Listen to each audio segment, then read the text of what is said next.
Welcome back to Learning with a Difference. News headlines in English for 21st of August. And first of all, national news.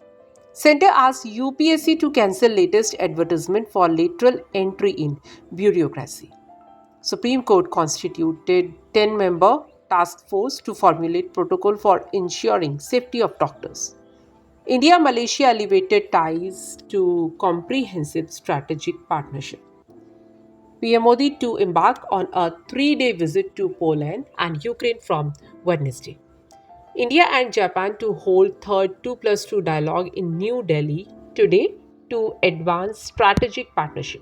Kerala government seriously considering recommendations of Justice Hema Committee. CM Vijayan. International news.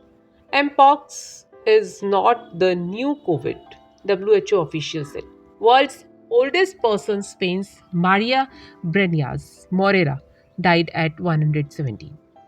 Ex-Bangladesh PM Khalida Zia's bank accounts to be unfrozen after 17 years. Thousands of children cut off from school by northern Vietnam floods. Another complaint filed with Bangladesh tribunal against Sheikh Hasina, 23 others.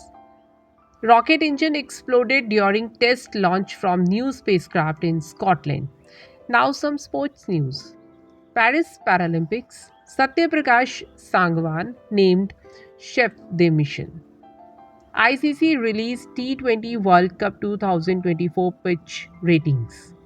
Gukesh versus Ding Liren. World Chess Championship trailer ended in tame draw at Sinkyo Field Cup.